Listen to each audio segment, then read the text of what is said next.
Pintu pertama terbuat dari intan permata, pintu kedua terbuat dari yakut, pintu ketiga terbuat dari mutiara, dan pintu keempat terbuat dari zabarjuk berwarna hijau.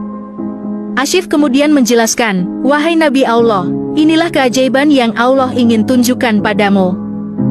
Kubah ini terletak di dasar lautan dengan kedalaman 3 kali lebih dalam dari yang diselami oleh jin pertama." Nabi Sulaiman alaihissalam melihat dengan penuh kekaguman saat kubah putih tersebut perlahan-lahan bergerak menepi.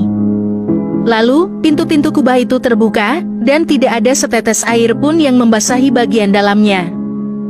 Beliau memasuki kubah tersebut dan menemukan seorang pemuda yang sedang beribadah di dalamnya.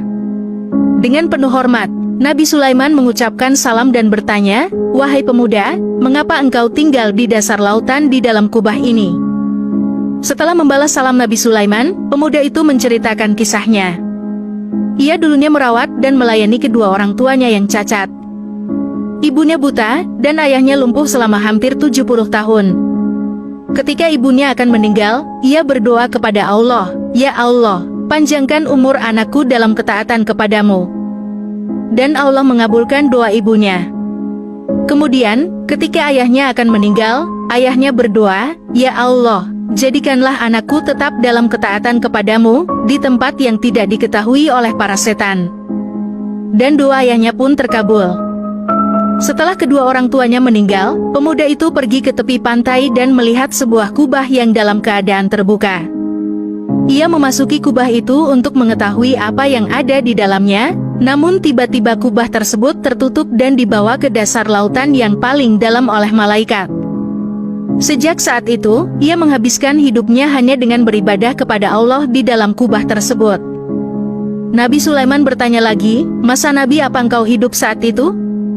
Pemuda itu menjawab, "Waktu itu adalah masa Nabi Ibrahim alaihissalam."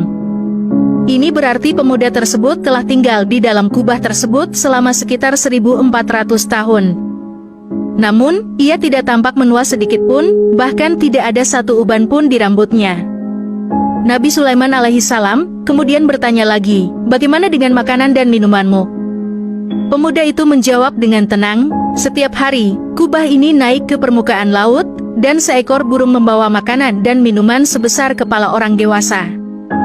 Saya bisa menikmati berbagai jenis makanan dari dunia ini, yang membuat saya selalu merasa puas dan kenyang. Saya tidak lagi merasakan haus dan lapar, panas dan dingin, kejenuhan, atau bahkan kelelahan. Bahkan rasa ingin tidur pun telah hilang, sehingga saya bisa menghabiskan waktu untuk beribadah kepada Allah." Nabi Sulaiman alaihissalam melihat pemuda itu dengan penuh kekaguman. Meskipun segala mukjizat dan kelebihan yang Allah berikan padanya sangat menakjubkan, tetapi bagi Nabi Sulaiman, apa yang dialami oleh pemuda ini jauh lebih menakjubkan.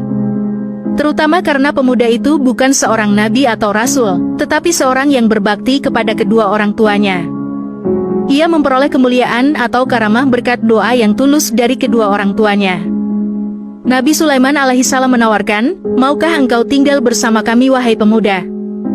Namun, pemuda itu dengan lembut menjawab, "Kembalikanlah saya ke tempat semula dan biarkanlah saya terus beribadah kepada Allah sampai saat yang